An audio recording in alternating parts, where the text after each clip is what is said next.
In this video, I'm going to bring you along and show you how I go about fixing my RV's hot water heater leak. You're watching Outside is Calling. Intro video.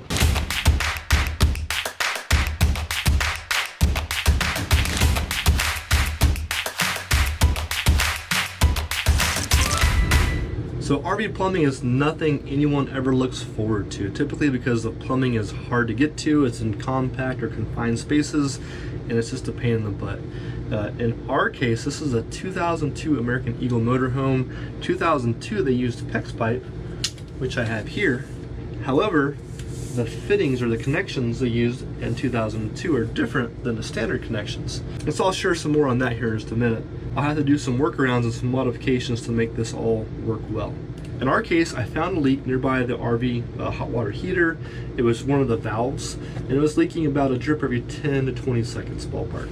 And so it wasn't a bad leak. In fact, it's been leaking for a while now, but I know that if I let it leak for a long period of time, eventually the wood could rot, we could get mold or mildew and other nasty things you don't want to have.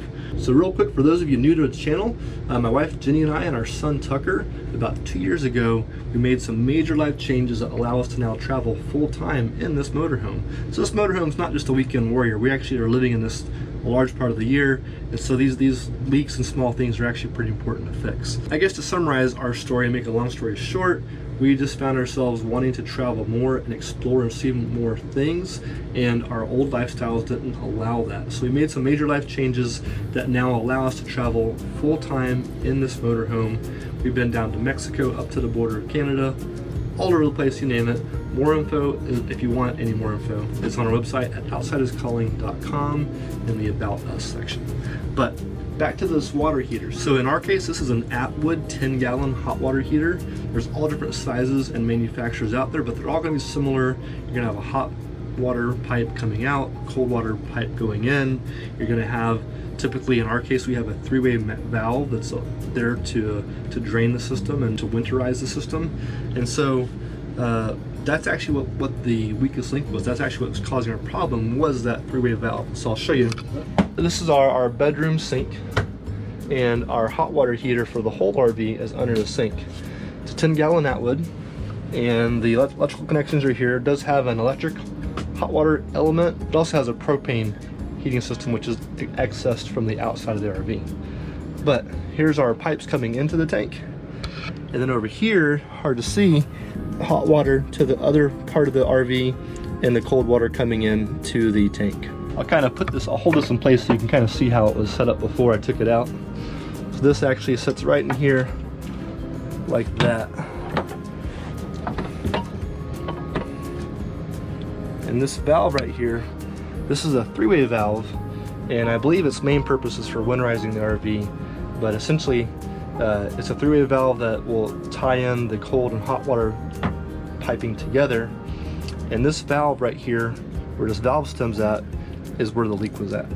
And so this is something to keep in mind for those of you that have RVs. You know, it's good to do some investigation. In fact, actually Jenny, my wife, is the one that found this. She was in here cleaning and pulled this piece off, and she saw, it was very, very hard to see, but she saw just below this where it was dripping onto the wood down here. I kind of wish she hadn't found it, because now I have to do a lot of work, but it's good that she did find it, because now I can fix this before this problem becomes a bigger problem. So what I've done is I've just unscrewed these pieces, and in our case, this whole system can actually pop out now. So here's the system here. In 2002, this is kind of the beginning of PEX pipe in the world of plumbing. So PEX pipe, for those of you that don't know about it, this is just a kind of a, it's not rubber, but it's kind of like PVC, but it's flexible. It's a flexible pipe, totally safe. It's potable, water safe. It's good for drinking water. And what's nice about PEX is it's very flexible, so you can go around corners and make bends pretty easily. The thing is though, when this RV was manufactured, they used a different fitting here. This is called a PEX compression fitting. And when I first saw these, I was like, what the heck is that? Because I'd never seen this before. But these compression fittings, there's a special tool that actually, you know, attaches these fittings to the pipe. It actually pulls it open, stretches it, you put it on there, you shove it together, and you wait a few seconds and it actually contracts back tight. We're not going to reuse this. I don't have this tool to begin with, which is hundreds of dollars, and the new PEX attachments work just fine. So what I'm going to do is use the new PEX pipe and essentially build a mirror image of this right beside it. So by having this here on the ground is super handy. I'm just going to build and make a new one of these right beside it, and then I can measure everything and make sure everything's the exact same size, and that will allow the new one to just plug right back into place. I was able to find most parts that I need at Lowe's. However, they didn't have everything. I went to a couple specialty stores like Ace and some other plumbing specific stores. They didn't have all the parts I needed, so I had to order some on Amazon. The stuff I was able to get over at Lowe's is as follows. 1/2-inch PEX connections. These are actually, you'll see these is what we'll be using instead of those compression fittings. This is the new style of fitting. So you can see that. Just a little metal piece. And there's a tool that actually clamps down on here, squeezes this together, choking down the pipe. As far as matching up this guy, we have a 90-degree elbow here. So we got the elbow. We have just a regular T right here. So I picked up some T. And then for each of these connections, so we have these guys here, the female. This is that guy. And then over here on the male connector, I have this guy.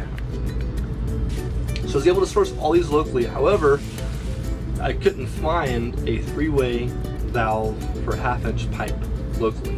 I found some bigger 3-way valves that are way too big, and in a pinch we could have used a larger valve and used some reducers to neck back down to 1/2-inch.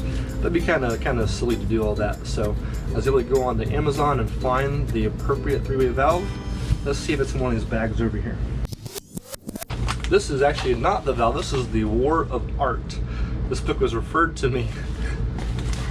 My wife, I love her to death, but she does not help me do these videos at all. I have to fight her every inch of the way to make videos with her. A friend of mine recommended that book as a way to find ways to be able to create these videos consistently and achieve my goals. We'll see.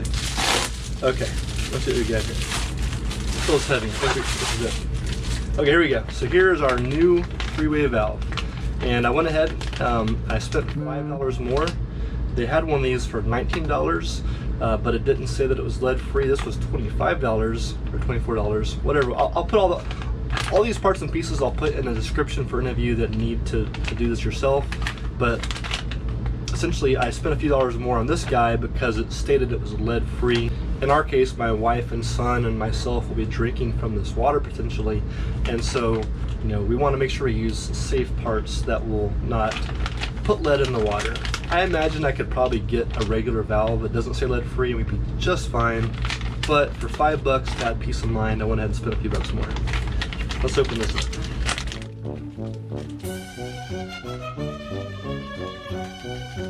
Hope this valve is as strong as the bag is, man.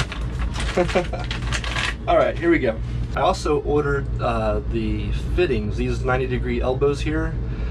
These, I was actually originally going to reuse these fittings, but if you look, it's just a regular 90-degree elbow, which was totally reusable. However, on this end, it's been soldered to this specialty 1/2-inch fitting that goes to the PEX pipe.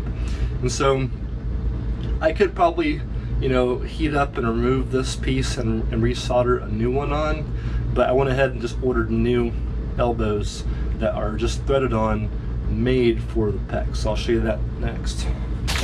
Here are the 90-degree elbows designed for PEX. Here's our valve. Pieces come out. Do this. I need 3 hands. So as you can see, here's our old 3-way valve that leaks. Here's a new valve which hopefully does not leak. And to keep from having to reuse these pieces with those soldered parts on there, we got these guys, which has the piece ready to go to PEX. So this will go here. It's going to screw into the new valve. They're both 1/2-inch NPT. Again, I'll put all the information in the description, and I'll try to make this easy for anyone else that wants to do the same type of work.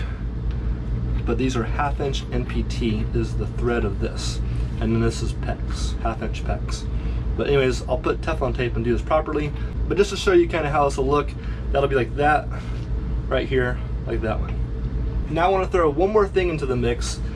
I hate to overcomplicate stuff, but in order to take this assembly apart, I had to drain the water tank. I had to drain all water out of it. That way we didn't have, water coming out of the pipes inside the RV. So the water heater's been drained, and at this point is a good chance to service the water heater. 2 years ago, I went to a technician in Portland, Oregon, where we were living at the time, and I paid to have everything serviced, and they installed a new anode. Essentially inside of a water tank is what's called an anode. Here is the new one I ordered. So this actually screws into your water tank, and this piece of metal, it's a special sacrificial metal, and inside of a water tank, there's pitting and other things that will happen to the metal over time. This sacrificial anode is actually designed, it's similar, same thing on boats, electrolysis. I don't want to give a lesson on electrolysis. How do I explain this? Essentially, in a water heater, there's some bad things going on, and if you don't have one of these guys, the bad things will attack your water heater, the metal in the tank. So what we do is we install this anode inside the tank, and this is what gets attacked. So, case in point, I had a technician 2 years ago, actually had almost exactly 2 years ago, install exactly one of these guys in our tank. When I drained the tank, I had to unscrew this to drain the water out. And when I unscrewed it, I'll show you what I found. I found this guy. So this is actually the old anode. You can see that it's been used up. All of this material is gone. There was a little bit on the end, but everything else has been eaten away and worn out. And so that means that this has been doing its job in keeping our tank from getting attacked by the electrolysis. Hopefully I caught this before this thing was totally used up, because there was some more on the end, it just broke off. But I'll be installing the new one.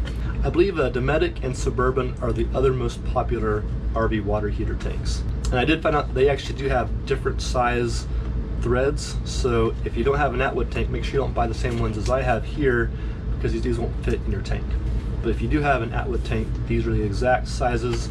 This is for a 10-gallon tank. I believe this is for a 5 or 6 gallon tank, roughly.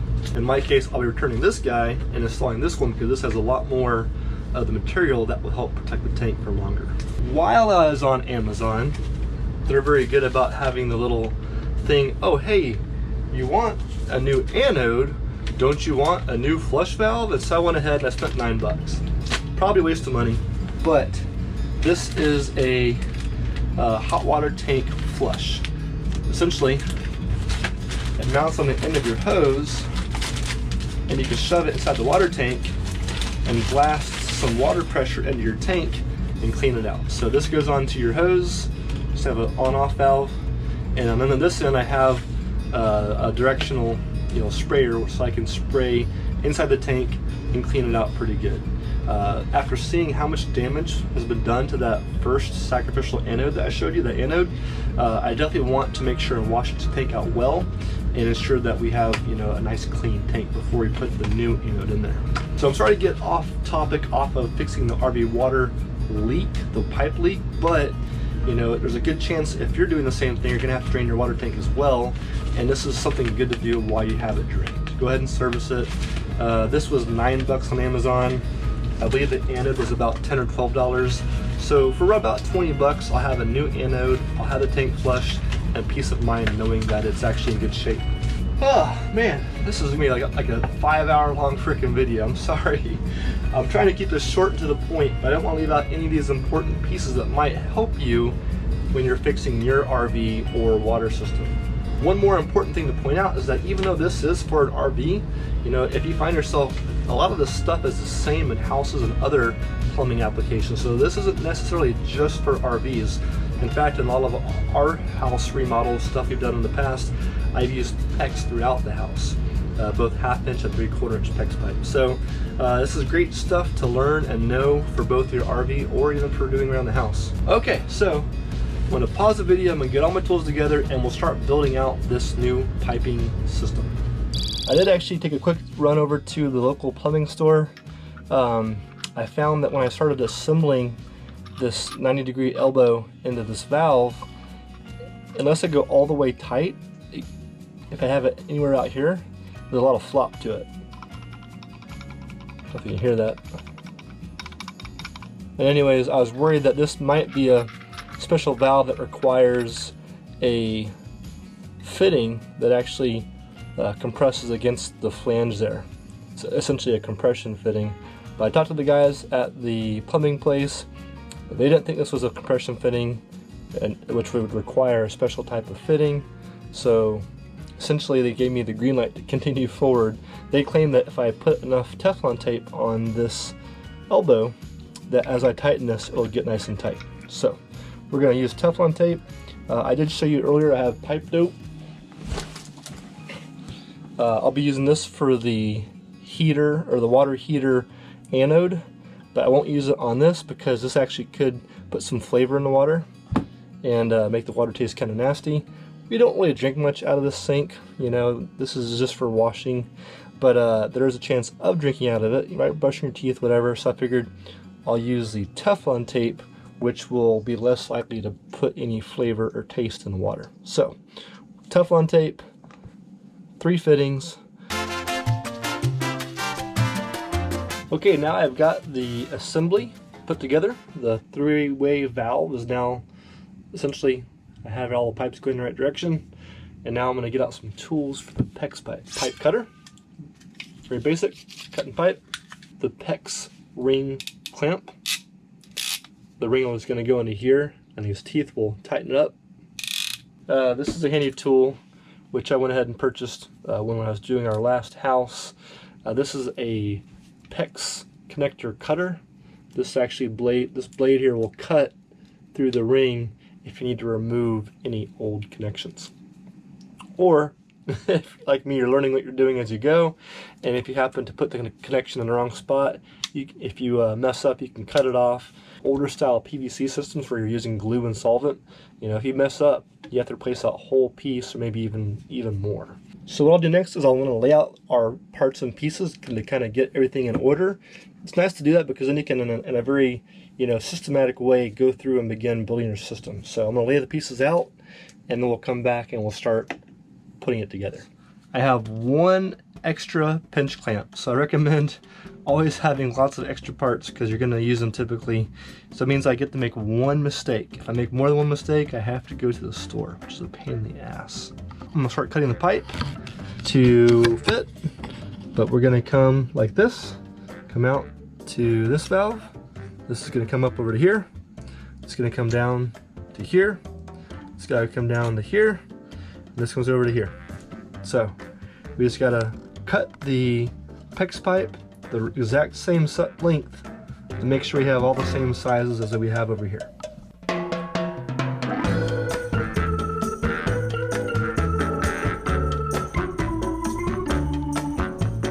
I've built out the new assembly. I've just been using this old one to size everything, so if you look over top, they're pretty much identical. One thing, however, as I was building this out, this 3-way valve and these fittings, there's a lot of slop there, and it's just not as tight as I'd like it to be. So we'll see. Right, we'll pressurize it, and I'll be very sure to look at these fittings to see if there's any leakage here. I think I might be able to get 1 more turn on each of these, and so worst case, if I need to, I could take these off and tighten them up 1 more turn. We'll see. So we'll pressurize it. I'll be looking here, here, here, here, and the old leak was here in the packing, so looking at this whole area here to, you know, see if we have any new leaks. Hopefully, if I've done this correctly, it'll be watertight.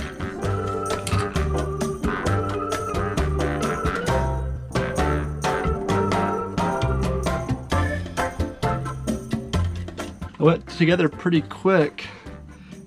Now for a moment, oh, you know what? I can't pressurize this. I was about to say now for the moment of truth to pressurize the system, but I can't pressurize this because there's a big gaping hole in the hot water heater tank outside. So before I can pressurize this and do this test, let's go outside. We'll clean out the water heater, that little kit that I showed you, that little straw.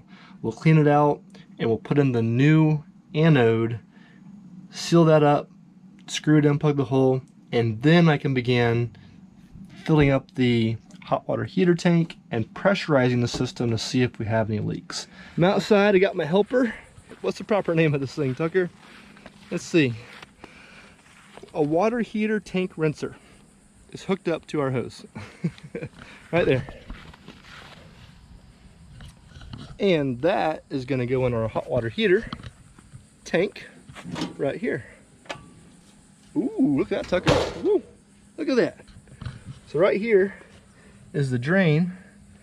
That's where that sacrificial anode is going to go into.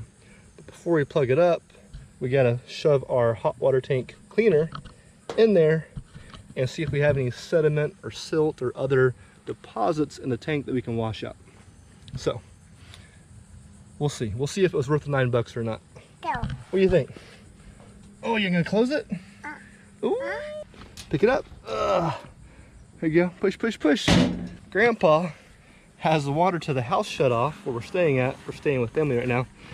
And I guess the reverse osmosis or the water softener, something's not working, so the house has no water right now. So we're on hold for cleaning out the hot water heater tank and putting in the anode. So for now, we're gonna go play. Back in a few minutes. What are you doing? Where are you going?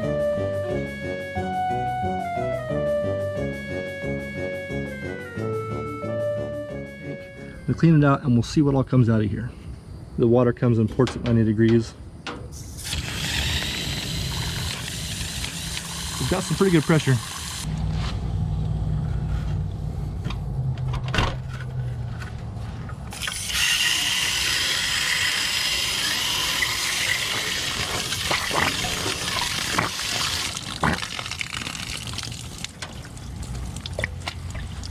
So I don't know if you can see this right here. There's a lot of sediment, a lot of chalky buildup in there. Probably calcium deposits and other deposits that are common in piping.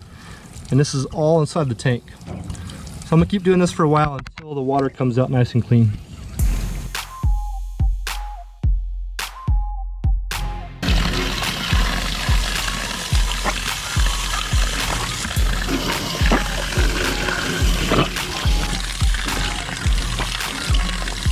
So this right here, this is all the stuff that came out of that tank.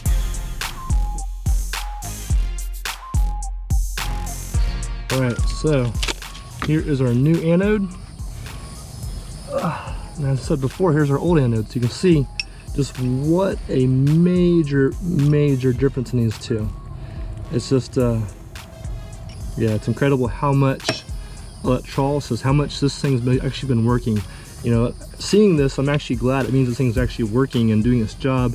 However, I wish I would see more leftover anode material on here. Because of all the heat out here with the propane and the hot water here, there's just a lot of heat in this area. So I'm gonna just use some pipe joint compound in this area. I use Teflon inside, or Teflon tape. All right, nice liberal application of the pipe dope. So was the water heater tank rinser worth it? A lot of stuff came out of there, and I imagine you could probably find any kind of garden hose, whatever, to do the same job. But for $9, it did a pretty darn good job. I got a ton of white calcium little deposits and stuff that came out of there. So yeah, for $9, it makes me feel like the tank's gonna last longer, and hopefully I don't have to replace it for a while longer. It is old, it's 2002. So it's had a long life already, but hey, every year longer I can squeeze out of it, that much better. All right, tighten this joker up.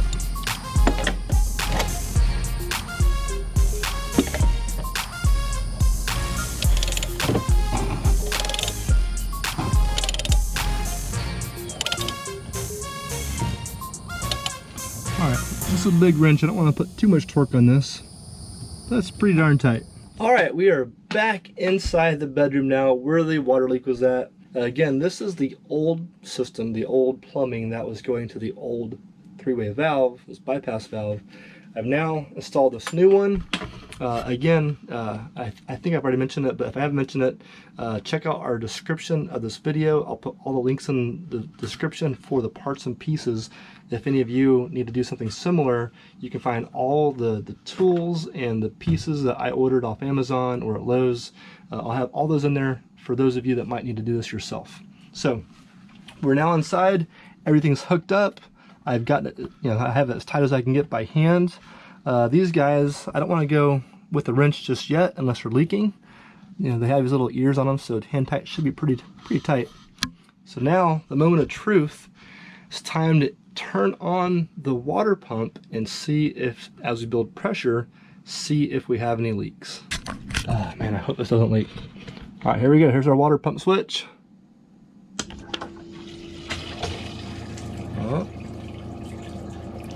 So I left the sink on. By having the sink, or by having any of your valves open, it'll help you avoid water hammer, which is harmful for most pipes. So we've got some water coming out. We're building up pressure. I can hear the water flowing through the water heater tank. So we're probably filling up the tank slowly. And so far, no leaks. There's a bunch of air coming out. So right now we're filling up the water heater, and this is the air coming out of the water heater tank. All right, so that air means that the water tank, the hot water side of the water tank, is still filling up. So once we have water coming out of the hot water side, that will indicate all or most of the air has been purged out of the hot water tank and the system is filled. I'll also have to go back outside and check that anode installed and make sure it's not leaking there either. This is a 10-gallon hot water tank, pretty big for RV standards. I think it's one of the bigger tanks they make. So it's gonna take a while to purge the air out. So if you can visualize right here, this tank, the water level is coming up. And once the water level gets to this outlet here, which I think we're almost there now, we have water coming out.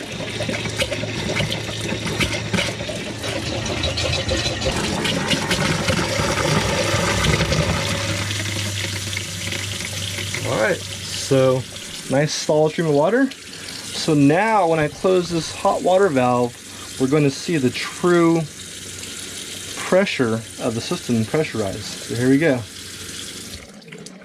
And now we are fully pressurized and holding pressure. Let's see if we have any leaks in here.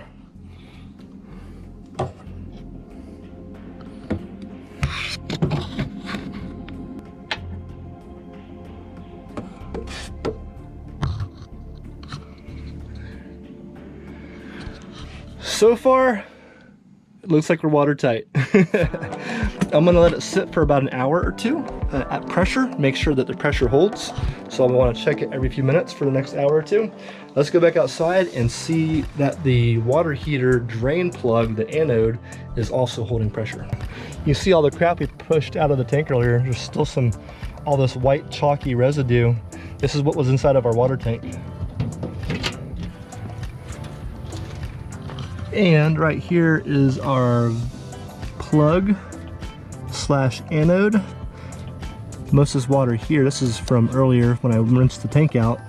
But right here is what I want to look at. And right here, around this thread, still watertight. Some pipe dope, but nothing, no water. So far so good. Like I said though, let's not count our eggs before they hatch. We've just now pressurized the system. Let's let it sit for a while and make sure that it doesn't start leaking slowly once it's at pressure. So I actually just got the call it's time for dinner, so I'm gonna come back every few minutes and check it. But the worry is, what if this thing sprouts a leak and starts pumping and is burping and belching out water all inside the RV as fast as the water pump can pump it out? So it's imperative after doing this to be very aware and monitor closely the system until you're sure that it's gonna hold pressure.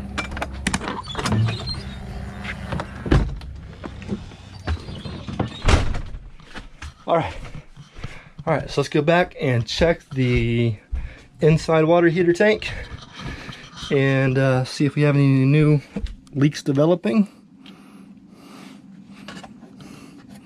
So far so good. Oh, right here, there we go, there's some water.